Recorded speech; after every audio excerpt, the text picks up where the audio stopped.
فرمایا یا ایھا الذین آمنو، ترجمہ ہے اے ایمان والو۔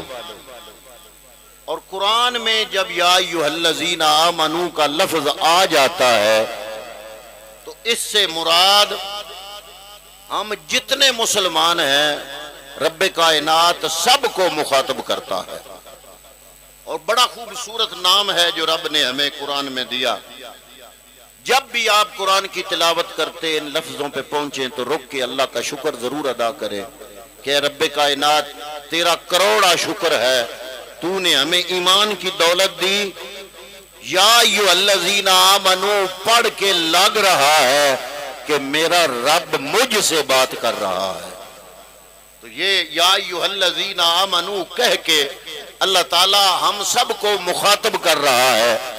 رب نے مخاطب کیا یا ایھا الذین آمنو، صاحبزادہ حسنات صاحب سے لے کر آگے یہ جتنے عوام ہیں، یہ سارے ہوتے ہوئے بابو نواز صاحب تک اور میرے تک، ہم جتنے لوگ ہیں سب کو رب نے مخاطب کیا یا ایھا الذین آمنو، ہم سب کو بلایا رب نے۔ تو ہم نے عرض کی مولا حکم کیا فرمانا چاہتا ہے؟ اللہ نے آگے دو حکم ارشاد فرمائے۔ پہلا حکم جو دیا فرمایا اتقوا اللہ، فرمایا تقوی اختیار کرو، اللہ سے ڈرو، تقوی اختیار کرو۔ اور جو دوسرا حکم ارشاد فرمایا وَكُونُوا مَعَ الصَّادِقِينَ، فرمایا صرف تقوی اختیار نہ کرو، تقوی اختیار کر کے بیٹھ نہ جاؤ، تقوی اختیار کر کے صرف مطمئن نہ ہو جاؤ۔ دو حکم دیے اللہ نے ایک جملے میں۔ پہلا حکم دیا فرمایا تقوی اختیار کرو، اور تقوی اختیار کرنے کے بعد دوسرا جو حکم دیا فرمایا وَكُونُوا مَعَ الصَّادِقِينَ۔ تقوی اختیار کرنے کے بعد دوسرا حکم یہ ہے کہ جو صادقین ہیں، جو سچے ہیں، ان کے ساتھ ہو جاؤ۔ اب سوال پیدا ہوتا ہے کہ اے مالک کائنات، ہمیں تو پتہ نہیں کہ تقوی کیا ہے، تقوی کس کو کہتے ہیں؟ حضرات محترم تقوی کا مطلب کیا ہے؟ جب ہاتھ جوڑ کے علماء مفسرین کی خدمت میں ان سے سوال کیا تو انہوں نے فرمایا ہر اس چیز کو ترک کر دینا جس کے اختیار کرنے سے تعلق باللہ میں فرق آ جائے، اس کو تقوی کہتے ہیں۔ حضرات محترم تقوی انسان کی منزل ہے، آپ کا چاہے شعبہ کوئی بھی ہے، خاندان کوئی بھی ہے، علاقہ کوئی بھی ہے، اگر آپ کلمہ پڑھتے ہیں لا الہ الا اللہ محمد الرسول اللہ، آپ کی منزل ہے تقوی۔ رب کائنات نے جو 1.25 لاکھ انبیاء کا سلسلہ چلایا، اللہ تعالیٰ نے جو آسمانی کتابیں نازل کی، ان آسمانی کتابوں کے نزول اور 1.25 لاکھ انبیاء کے آنے کا مقصد ایک ہے کہ انسانوں کے اندر تقوی کی دولت پیدا کی جائے۔ پیغمبر اکرم نے یہ ساری محنت کی کہ صحابہ میں تقوی پیدا ہو جائے۔ حضرات محترم انبیاء کی ساری تبلیغ کا مرکز تقوی ہے۔ قرآن مقدس اور دیگر آسمانی سماوی کتب جتنی بھی ہیں ان کا جو لب لباب ہے وہ تقوی ہے۔ انسان کی منزل تقوی ہے۔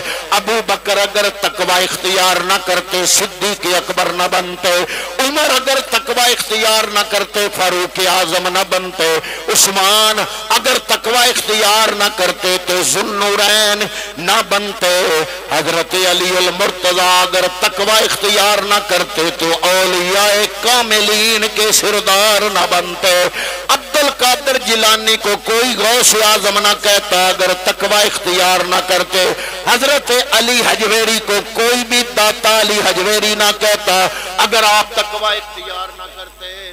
حضرات محترم انسان کی منزل تقوی ہے، انسان کا مقصد تقوی ہے، قرآن مقدس کی تعلیمات کا مرکز اور محور تقوی ہے۔ حضرات محترم تقوی کس کو کہتے ہیں؟ تقوی کے متعلق حضرت ابراہیم بن ادم رحمت اللہ تعالی علیہ سے پوچھا گیا کہ اے ابراہیم بن ادم تقوی کا معنی بتائیے، مختصر انداز میں ہمیں سمجھ آ جائے۔ آپ نے فرمایا تمہاری زبان پر مخلوق مخلوق کا عیب نہ ہو، فرشتے تمہارے اعمال میں عیب نہ ڈھونڈ پائیں، اللہ رب العالمین تمہارے دل میں کوئی عیب نہ دیکھے۔ جب اس منزل پر فائد ہو جاؤ گے تو گویا کہ تم نے تقوی کو حاصل کر لیا۔ مولا کائنات مولا علی المرتضی شیر خدا کی خدمت میں عرض کی گئی ہاتھ جوڑ کے، اے علی المرتضی آپ فرمائیے تقوی کیا ہے؟ مولا کائنات مولا علی المرتضی نے کمال کی تعریف فرمائی تقوی کی۔ مولا علی المرتضی شیر خدا فرماتے ہیں کہ معصیت پر اصرار نہ کرنا اور عبادت پر مغرور نہ ہونا۔ معصیت پر اصرار نہ کرنا، عبادت پر مغرور نہ ہونا۔ مولا کائنات فرماتے ہیں اس کا نام تقوی ہے۔ حضرت ذوالنون مصری رحمت اللہ تعالی علیہ سے پوچھا گیا، حضرت سادہ انداز میں بیان فرمائیں تقوی کسے کہتے ہیں؟ آپ نے فرمایا تمہارے دل کی خواہشات مجسم صورت میں کسی تشت یا ٹرے میں رکھ دی جائیں، اس ٹرے کو بازار کے اندر پھرایا جائے، جب بازار کے اندر وہ تشت پھر رہا ہو اس میں تمہاری خواہشات دل کی خواہشات مجسم صورت میں موجود ہوں، اور وہ ٹرے وہ تشت وہ بازار میں پھر رہا ہو، لیکن تمہیں کسی ایک خواہش پر بھی جب شرمندگی نہ ہو، اس کو تقوی کہا جاتا ہے۔ تقوی یہ ہے کہ انسان کی تنہائی پاک ہو۔